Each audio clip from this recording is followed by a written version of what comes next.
灣區買樓揀邊度？灣區嘅港幫到你啊！咁啊，今日阿港咧就嚟到坦洲一個新嘅樓盤同大家介紹啦。咁啊，呢個樓盤嘅名叫做優越香格里啦。咁呢個樓盤咧，我相信咧就唔係好多香港人聽過，因為呢個樓盤咧佢已經係開發咗成10年嘅時間啦。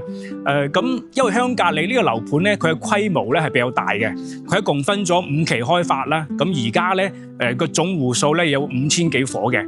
咁而家呢個樓盤咧有80%以上都係已經交付使用㗎啦。咁而家佢賣緊嘅咧係清貨階段。咁呢個樓盤咧佢嘅特點咧就係位置比較方便，喺坦洲嘅新嘅中心。咁我背後咧係優越香格里嘅，佢自帶個商場叫做優越城啦。咁啊好多香港過嚟坦洲住嘅朋友都知道咧，呢個優越城咧佢個配套咧比較方便，同埋咧佢而家係坦洲最新嘅一個商場嚇。咁講翻轉頭咧，咁優越香格里呢個樓盤佢個位置喺坦洲嘅正中心啦，而且呢個樓盤佢喺坦洲大道嘅旁邊。咁呢個樓盤去珠海嘅拱北關口咧，只需要15分鐘時間。咁由呢度去到港珠澳大橋口岸咧，都係只係需要15分鐘嘅時間。咁佢個位置係比較方便嘅。咁講完位置之後咧，呢個樓盤佢最大嘅賣點咧，香港人比較中意一樣嘢就叫做商場上蓋。咁呢個樓盤咧係中山珠海目前喺度賣緊嘅為數不多嘅可以話係商場上蓋嘅項目啊。因為呢個樓盤佢優越香格里同優越城咧係無縫接駁。咁喺小區裏邊咧，佢可以兩個途徑可以過到嚟呢個商場。第一個咧係可以通過地下停車場，咁喺地下可以直接過到嚟呢個優越城商場消費嘅。即係話，如果落雨嗰陣時咧，大家唔想行地面咧，就可以通過優越香格里嘅地下車庫啦，經過地下車庫直接可以過到優越城嚟消費嘅。咁如果話你好天嗰陣時，你想舒服啲，可以行地面，咁地面亦都係有個門口咧，直接過到嚟優越城消費嘅。咁啊，所以咧呢個樓盤係坦洲而家目前唯一一個商場上蓋嘅項目。咁呢個項目咧，大家住咗上嚟咧，如果話中意方便嘅朋友咧，咁呢個項目咧就可以值得大家考慮嘅。咁而家咁我就通過一條我就喺優越城附近啦，咁我就行過去優越香格里裏邊，同大家感受下呢個樓盤嘅配套同埋佢嘅生活氣氛。咁我哋而家開始行過到優越香格里小區裏邊。咁而家我行緊呢條路咧，就係優越城嘅側街同埋後街啦，就唔係佢嘅正門嘅。咁而家大家可以見到咧，我旁邊有個喜茶啦。咁喜茶香港嘅朋友都陌生啊，上嚟大陸消費嗰陣時，好多人都會去呢間餐廳呢間奶茶店去消費嘅。咁我嘅右手邊呢啲係大陸而家最流行嘅連鎖超市，係賣零食嘅超市嚇。咁我哋繼續向前，咁前邊咧係一個橫街嘅位置啦。咁橫街咧係一個比較休閒而嘅舒適，又可以俾到大家可以喺度飲食嘅地方嚇。其實優越城呢個項目同埋優越香格里呢個位置咧，我個人比較熟悉。因為我有客戶咧買過呢個小區啦，咁亦都入住過呢個小區，都係香港人嚟嘅。咁佢入住之後咧，佢哋翻嚟喺度度假啦，所以對呢度嘅嗰個生活體驗就比較舒服，好認同呢度。所以咧，阿港咧呢集視頻就同大家介紹下。而家我左手邊咧係一個茶餐廳小榮大勝。咁呢個茶餐廳咧係香港人開嘅。咁2018年喺大陸開始啦，咁而家都有7-8年嘅時間經營咗，喺珠海講緊都有10幾間分店嚇。咁大家可以見到咧，喺橫街呢個位置咧，咁乾淨舒適嘅環境咧，喺戶外去食飯啊、飲下午茶啊，係一個好舒適嘅位置。咁我哋再向前少少咧，呢度有一間海底撈嚇，咁翻上大陸。消費朋友都知道呢個餐廳，佢呢個後門嚟嘅，佢係正門咧喺嗰個商場裏邊。咁而家見到後門嘅位置，所以佢嘅飲食嘅配套都好方便。我哋過翻轉頭，行翻去到優越香格里嘅小區裏邊啊。咁我哋繼續向前嗰陣時，大家可以見到前面咧有一個細門嘅，呢個就係優越香格里嗰個側門啊。咁嗰個側門咧行入去就係小區優越香格里小區嘅位置。咁而家大家再翻過嚟睇咧，喺我嘅左手邊嚇，有個瑞幸嘅咖啡，呢個亦都係目前而家大陸飲咖啡咧連鎖店最多嘅一間咖啡店嚇。我哋再向前睇翻，呢個就係優惠鄉隔里嘅細門，呢個唔係大門嚟嘅，係個側門。咁大家可以見到咧，通過呢個側門咧，咁佢就同我哋嗰個優惠城嘅商場咧係可以連埋一齊嘅。咁你行出去呢個側門之後咧，我哋後邊就見到個商場噶啦。所以而家睇下呢個位置，呢度係細門啦。咁我嘅右手邊咧就已經係商場啦。所以呢個樓盤佢正式就係商場上蓋。咁變到咧，我之所以推介呢個樓盤咧，就係因為好多香港朋友咧翻到嚟咧，佢有時候有啲人中意喺住啲偏遠地方，空氣好，睇山景啊，或者係享受自然環境嘅樓盤啦。但係亦都有啲朋友咧，佢係中意方便，中意有一種香港嘅生活模式。咁佢翻到嚟之後咧，除咗樓平之外咧，住大屋之餘咧，佢都想話，我想話方便嘅。咁呢個樓盤就可以咁樣講咧，係中山珠海目前比較方便嘅樓盤嚇。咁而家我就入去小區，同大家感受下呢個小區嘅園林啊，同埋佢而家所賣緊嘅單位嚇。咁而家咧，我哋入到嚟優惠鄉隔里呢個小區裏邊。頭先咧，我哋喺優惠城咧就係一個坦洲嘅中心啦，佢比較旺啦。咁喺嗰個位置咧，咁中心位置一定係多車同埋多人噶啦。但係咧，一入到小區裏邊咧，大家可以發現咧，佢真係鬧中取靜。即係你出邊好旺，但係一入到小區之後咧，呢個成個環境就好清靜嘅。咁呢個亦都係優惠鄉隔里好住嘅原因啊。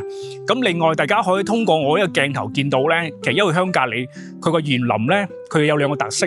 第一個咧就係話佢成個園林嘅打造咧係東南亞風情，咁變到有棕櫚樹啊，咁好多啲水景嘅因素咧，都係以東南亞嗰個風格為主嘅，有度假 feel。咁第二個咧，優惠鄉隔里個園林咧，佢嘅優勢係咩咧？就係佢成個園林嘅空間比較大，即係佢嗰條路咧，佢中間花園裏邊嗰啲路咧，嗰個樓距比較闊，即係佢嗰個闊度比較闊，咁都係大路嚟嘅。咁呢啲大路咧，大家行喺個路上邊咧，就會感覺嗰個視野開闊啦，咁變到你個人嗰個感受就比較舒服同埋放鬆嘅。咁所以優惠鄉隔里嗰個園林咧，好多人之前咧即係大家去睇鄉隔里嗰陣時咧，好多人都冇留意到呢樣嘢，即係覺得哇喺出邊睇就成紮樓，都以為佢係嗰個密度比較高，但係入到嚟之後咧，你係會有一種另外嘅觀感嘅，就係嗰個園林咧係令到你會放鬆同埋舒適嘅。咁呢啲咧亦都係各個朋友咧翻上嚟度假或者翻上嚟退休咧想要嘅環境就係舒適同埋安靜嘅。咁睇完咗小區園林之後咧，咁我哋想去樓上邊睇下而家佢賣緊嘅產品啦。咁而家鄉隔里佢係剩低只有2成到嘅貨喺賣緊啦，因為佢入住咗已經係有7-8年嘅時間。咁而家剩低嘅咧就或者係我同大家介紹咧都係大積，一個151平方啦，咁再向上咧係一個係162平方啦，咁再向上就係180平方啦，呢啲都係大單位嚟嘅。所以優惠鄉隔里咧，佢而家大家可以選擇到嘅價錢比較實在嘅都係啲大單位。咁呢啲產品咧就適合於想話買大平層啊，想要空間嘅朋友去選擇嘅。咁而家佢嗰個價錢都唔高嘅。咁151平方咧係大裝修交樓嘅。咁佢個單價可能講出嚟大家都唔信啦。咁喺坦洲市中心位置，商場上蓋，咁而家單價連埋裝修只需要9300蚊方左右，即係你成個budget咧，你成個買翻落嚟，即係85平，我哋講嘅香港尺數咧挨近1600尺，但係總價8-4萬左右啊！呢個絕對係一個性價比比較高嘅嗰個選擇。咁再向上咧，163同埋180平方咧。佢嘅單價喺11000蚊左右，但係咧係無坯嘅，咁需要自己去裝修。咁如果話唔中意裝修朋友咧，就可以考慮151啦。咁如果話中意自己玩嘅朋友咧，就可以選擇大少少嘅163啊，180平方嗰啲產品。咁我之前有條視頻咧都介紹過一個優惠鄉隔里嘅單位啦，嗰個單位就係163平方嘅裝修嘅單位，就係我頭先介紹過咧嗰批香港客人嘅佢自己嘅單位。嗰個裝修有講有參與嘅，咁佢設計完之後咧個空間比較大，咁嗰個視頻咧都好多人去中意嗰個裝修啦。咁呢啲就係而家賣緊產品情況。咁我哋而家先上樓，同大家去睇下呢啲150、86同埋180平方嘅產品佢裏邊嘅具體情況。咁我哋而家上樓去睇下。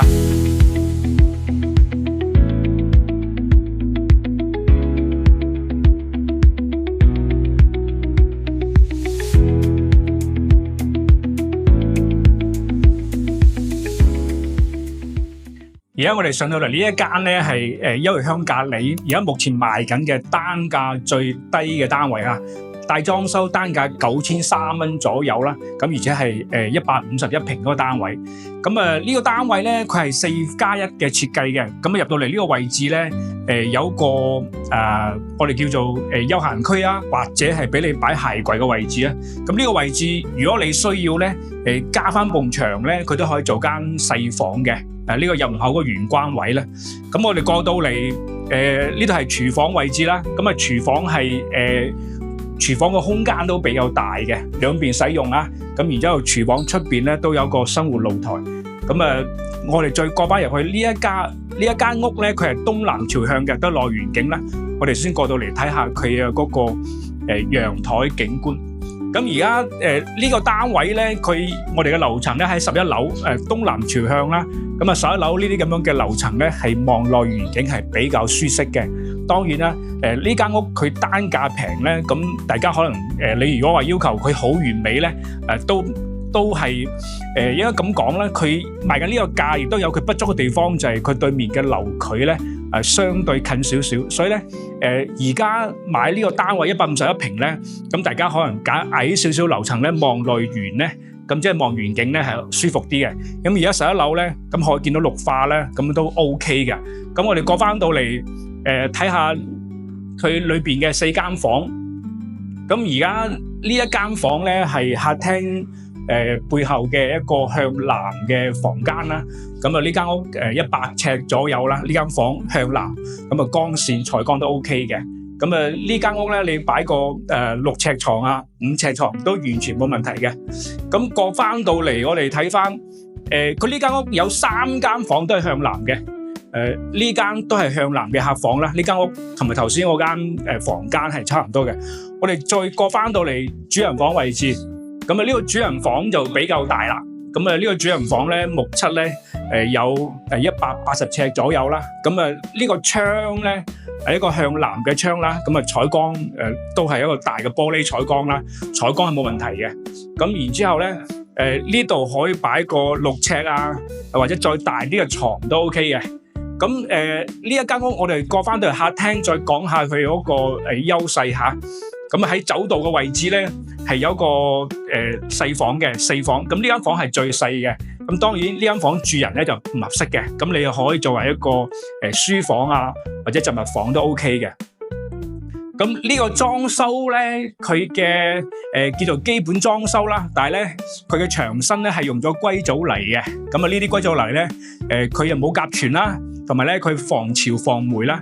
咁呢啲牆身咧，大家使用嘅上嚟咧，譬如話回南天嗰陣時候啊，咁呢啲係會防潮。咁佢對居住嚟講咧，佢嗰個使用性，即係喺廣東呢個潮濕嘅地方咧，佢使用性係比較實用嘅。咁呢間屋頭先我哋講過咧，佢總價咧係140萬左右啦，係130幾啊。咁變到佢嘅總價目前係入場咁個價錢，即係話你9300蚊一方度可以買一個150平嘅單位。咁呢個價錢咧喺坦洲嚟講咧都係叫中低價位，但係你中低價位咧就可以買到個大裝修嘅更中心嘅樓嘅單位啦。所以呢間屋佢嗰個性價比係最高嘅。咁如果話你想預算低少少，但係咧你又想話多啲房間使用嘅朋友咧，呢間屋係最值得大家考慮嘅單位嚟嘅。咁我哋跟住落嚟再睇下另外一個單位。咁而家我哋上到嚟呢一度咧係163平方個單位嘅現場嚇。咁呢一座樓咧係2梯3伙啦，2部電梯。咁我前邊咧係2個大單位180平方啦。咁轉過嚟咧呢個163平方係單門獨戶嘅單位嚟嘅。咁163平方可以有4房啦，同埋3個廁所啦。咁呢個單位最大賣點咧就係入入唔口呢個位置咧，咁啊上次大家通過我個視頻咧，應該可以見到咧，呢個位咧就可以係呢一間屋單獨使用嘅，因為經過消防門之後咧，就只有呢一個單位啦。咁呢個位置咧有100尺左右嘅，咁呢度咧你可以擺飾物啊，擺自己鞋櫃啊，係冇問題嘅，你單獨使用嘅。咁而家大家如果話留意開四代住宅咧，咁而家喺市面上邊咧，四代住宅大單位咧，佢嘅矜貴之處就係話有個電梯出嚟之後咧，有個獨立嘅前廳位置啊。咁而家優裕鄉隔籬呢度雖然話3代住宅啦，係舊式嘅佈建啦，但係佢依然做到有呢一個前廳嘅位置咧，係比較難得嘅。咁而家我哋入到嚟呢一間屋咧，其實呢間屋而家係一個向南嘅單位啦，正南啦。咁呢間屋係3面單邊嘅，佢個通風採光係比較理想嘅。咁而家入口呢個位咧，大家可以見到咧，呢邊向西南啦，咁佢景觀係比較靚嘅。咁佢可以望到小區裏邊嘅泳池景啊，同埋而家我哋講緊嘅東南亞風情嗰啲園林景觀嚇。咁過到嚟，我哋入嚟再睇下。咁呢一間屋係毛坯嘅狀態啦。咁如果話想睇呢間屋嘅裝修情況咧，大家可以留意翻上條我哋拍緊嘅呢個163平方嘅嗰個我係用開個單位嗰個現場情況嚇。咁我哋過到嚟呢一度咧，係廚房位置啦。咁廚房咧其實大家留意翻我哋上條視頻咧，呢啲廚房咧係可以做開放式廚房嘅，而且呢個廚房嘅面積比較大。咁我上個單位咧，嗰個裝修咧係可以將呢個窗打佢啦，咁嗰邊做翻落地玻璃咧，咁廚房嘅空間可以擴大啦，同埋咧呢一埲牆都可以打得嘅，即係等於呢一埲牆啦，呢埲牆打晒之後咧，咁一開門咧，嗰個空間感就比較開闊嘅。咁而且呢個單位向正南啦，咁我哋可以睇下呢間屋嘅景觀，佢嘅向頭好啦，景觀都比較靚嘅。而家我哋可以睇下呢間屋嘅視野啦。咁而家我哋企嘅位置係24樓嘅，咁佢係望住我哋成個小區嘅主入口位置啦。咁有遠景，遠處有山景啦。咁內遠景咧有呢個小區入唔口嘅主幹道嘅景觀，佢嘅視野係比較開闊嘅。咁咧呢一個位咧而家有啲人裝修，如果話想屋企裏邊嘅空間更加大咧，呢度可以選擇做翻個落地玻璃之後咧，成個廳佢嗰個長度係比較闊嘅。咁如果由呢個位向到去到我哋入口位置，如果話封晒玻璃，打開呢一度落地門之後咧，成個廳嗰個空間感係比較大嘅。咁呢間屋咧係一個飛機戶型咧，即係佢個房喺兩邊嘅。咁呢邊係一個兩房，即係2間房加個主人套房啦。呢邊又係2間房，係其中一個主人套房。呢間屋成個單位咧係有2個主人套房，一共係3個廁所，4房3廁嗰設計。咁我哋過到嚟睇翻呢邊，咁呢邊咧係向西南邊啦。咁呢邊係西南嘅細房，佢嘅景觀都靚嘅，都係望內園景嘅。咁我哋過翻到嚟西南邊嘅呢個係主人套房。咁主人套房咧佢西南。咁而家我哋呢一刻企喺呢間屋咧，而家我哋嘅時間咧係5點鐘啦，但係個光線都依然比較理想嘅，佢都係望內園景，因為主角窗咧270度咧，嗰個視野比較開闊嘅。咁我哋再過翻到嚟睇下我哋嘅向東邊嘅主人房。咁東邊有2間房啦，咁我哋主要係睇下呢間嘅主人房。呢個主人房咧，佢都係270度嘅主角窗。咁東邊有另外一個小區，佢可以睇到另外一個小區嘅園林啦。咁亦都可以睇到優裕鄉隔籬嘅園林啦。咁佢嘅景觀同埋佢嗰個光線都係比較理想嘅。咁我哋過翻到嚟客廳位置咧，可以總結下呢間屋嘅賣點嚇。咁呢間屋咧，佢最重要嘅賣點咧就係佢空間比較大。因為同埋咧呢間屋咧，佢適合於咧中意裝修、中意空間大嘅朋友咧，翻嚟自己玩。因為香港有啲朋友咧，佢中意自己設計，咁啊自己搞裝修。咁咧呢間屋可以滿足到咧啲中意玩裝修朋友嚟玩，因為佢好多牆體可以拆嘅。咁我嗰個客戶咧佢都一樣啦，因為佢喺香港住緊1100尺嘅單位。但係咧，佢上到嚟就想住更加大嘅，因為咧喺香港買呢啲咁樣嘅1700尺單位咧，嗰個總價比較高，但係翻大陸咧，而家呢間屋講緊嘅總價係170幾萬，咁變到咧170幾萬就可以買到個大空間嘅單位，咁變到咧可以自己去設計、自己去玩，可以享受到喺香港好奢侈又係用好多錢都買唔到嘅嘢。咁呢間屋就俾到呢啲咁嘅選擇俾呢啲客戶啊。咁而且呢間屋咧，優惠鄉隔離咧，佢同優惠城即係個商場咧係無縫接駁啦。咁你可以通過地下商場地下車庫過到商場啦。咁我呢個客戶咧，咁佢喺呢個小區住咗2年嘅時間啦。咁佢嘅感受就係話，佢翻嚟度假嗰陣時咧，佢可以幾日2-3日都唔出街，就係住喺裏邊。因為日頭咧，佢係喺單位裏邊咧就享受呢個大嘅空間啦。舒適啊，放鬆啊，喺度休息啦。咁佢想食嘢嗰陣時咧，無論翻風落雨都好啦，佢可以通過地下車庫咧，直接去到商場去消費。因為呢個商場裏邊咧有超過50間左右嘅餐廳可以選擇到嘅，基本上你每日都食唔同嘅嘢都可以得。咁變到咧，佢呢種生活就翻到嚟大灣區真正嘅可以放鬆又方便嘅生活啊。所以因為呢間屋嘅業主咧，佢住咗2年啦，咁佢經常同我分析，同我分享呢度嘅生活啦，咁變到咧，佢話覺得非常之好住，所以我將佢嗰個經驗就分享俾大家。咁呢一個單位咧，佢目前個價位11000蚊一平方度啦，咁變咗總價咧170幾萬，但係可以係買個大平層啊，都係大家可以關注同埋可以考慮嘅一個單位之一。即係喺大灣區喺坦洲中心位置，離口我又近咧，咁啊有一個咁樣嘅不值嘅大空間單位俾大家可以選擇，可以同埋考慮嘅。咁而家我哋睇翻另外一個單位，而家我企嘅位置咧就係優惠鄉隔離所賣緊嘅樓王第9座嘅大堂啊。咁呢個大堂咧，大家通過鏡頭都可以見到啦。佢有2個特點嘅。所以第一樣嘢就係話佢嗰個用料裝修嘅建材比較靚啦。佢嘅牆身全部係掛石，而且有好多造型啊。咁另外一個咧就係個樓底比較高。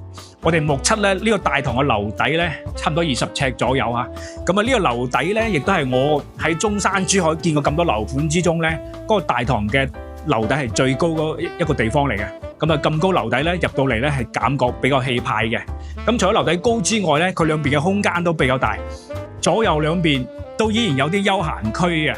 所以呢個大堂咧，都可以搭配到咧，可以襯得上咧樓王嗰個質素嚇。咁啊，我哋而家上去睇下呢個樓王183平嘅現場嘅情況。咁而家我上到嚟呢度咧，就係而家優惠鄉隔離賣緊嘅183平嘅樓王單位啊，亦都係優惠鄉隔離目前賣緊嘅最大嗰個單位。咁呢個單位183平啦，即係香港講緊係1900尺啦，係4房3廁，即係4房雙主人套房嘅設計。佢個空間係比較大嘅。咁呢間屋咧係無標交樓啦，咁開發商做咗一個創意樣板房俾大家參考嘅。咁我入到嚟嘅位置咧，佢就做咗個玄關位咧，就擋住門口出邊嘅嗰個視線啦，就令到成間屋嘅隱私咧係高咗啲，比較高嘅。咁啊呢邊咧做一排鞋櫃啦，咁入到嚟可以呢個係一個門口嘅換鞋嘅空間啊，亦都係一個屏風位。咁啊過到嚟咧呢間屋嘅客廳就係比較大啦。咁而家我哋見到咧，呢邊係飯廳啦，呢邊係客廳啦。咁客廳而家頭先入嚟嘅位置咧，係做一個玄關背景玄關嘅位置嘅，就阻擋出邊嗰個視線啦。如果話你打開佢咧，咁個成個客廳位係更加大。而家就算做咗一個玄關之後咧，目測呢個位咧都係有5米度嘅開間啦。咁個客廳位係比較闊落。咁啊嗰個呢邊咧就係餐廳位置。咁啊，餐廳呢個空間咧，咁你擺圓台、擺長台都係冇問題嘅，因為大家都見到佢除咗有飯廳之外，仲有一個水吧，咁你可以自己任意去安排啦。咁過到嚟呢一度咧係廚房，廚房係 U 字型啦，U 字型3邊使用，仲有一個雙開門嘅冰箱位置嚇。咁啊，廚房咧，如果按照比例嚟講咧，1900尺咧就唔算好大。就勝在咧，佢嗰個佈局比較合理嚇，光線都好充足。咁過翻到嚟咧，呢個係後騎樓。咁後騎樓位置咧，佢係望住咧北邊嘅。呢間屋咧係前後通啦，南北對流啦。咁佢係望住北邊嘅嗰個園林嘅。咁大家可以見到咧，佢同周邊嘅樓距咧，嗰個視線都比較開揚嘅。而且大家可以留意下邊嗰個花園咧，咁下邊個花園咧係同成個小區花園係單獨分開咗嘅，因為樓王咧佢有自己獨立嘅一個花園，下邊呢個位置咧係只有樓王嗰兩座樓咧可以去行到呢個花園嘅。佢同出邊嗰個大花園咧係中間有個圍牆隔開嘅。可以咁樣講咧，喺小區裏邊有獨立花園嘅設計咧，比較少見嘅。大家可以目測到呢個陽台嘅長度都比較闊嚇，使用上嚟係完全比較鬆動嘅。咁而家我哋過到嚟再睇下呢間屋嘅南邊嘅騎樓，亦都係呢間屋最大嗰個賣點嚇。佢南邊騎樓咧就係望住小區嘅泳池啦，同埋中間嗰個園林啦。咁呢間屋嘅騎樓咧，佢個長度大陽台嗰個騎樓咧個長度咧，目測都係有10米左右嚇。咁如果話你中意封窗咧，令到客廳更加大咧，都 OK 嘅。嗰個空間會再擴大啲。如果你唔封窗咧，佢作為一個戶外空間咧，你對住中心嘅成個小區嘅中間園林都係比較靚嘅。咁我哋喺客廳之後咧，我哋介紹翻呢間屋嘅4間房。咁廳背後咧呢間咧就係南邊嘅一個客房啦。咁佢客房嘅空間目測呢間房有100尺左右啦。擺4尺床、5尺床都完全冇問題嘅。咁過翻到嚟呢個係一個公共洗手間啦，常規配套就冇乜特別啦。一排嗰3件套嚇。咁過翻到嚟呢個都係南邊嘅客房啊。咁而家呢度做咗個書房嘅嗰個設計。咁呢間屋咧，佢嘅景觀都係向南嘅，所以成間屋嘅通風採光效果都係比較理想，因為咧又係3面單邊。咁呢間屋有雙主人套房咧，我哋過翻到嚟呢一間咧係一間細嘅主人房啊。佢嘅空間咧雖然細主人房，但係咧佢有自己獨立嘅洗手間啦。我哋可以過到嚟咧睇下呢個有獨立洗手間啦。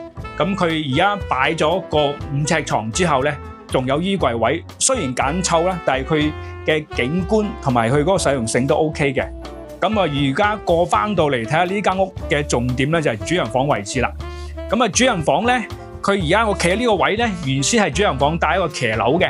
咁而家開發商咧就將個騎樓空間咧就並入咗主人房裏邊啦。咁令到呢個主人房咧，佢嗰個空間係比較大嘅空間啦。咁佢視野咧係南邊啦，望住成個小區嘅中間園林啦，望泳池啦。咁呢個位咧用咗騎樓位咧做一個休閒區，都係比較之舒服嘅。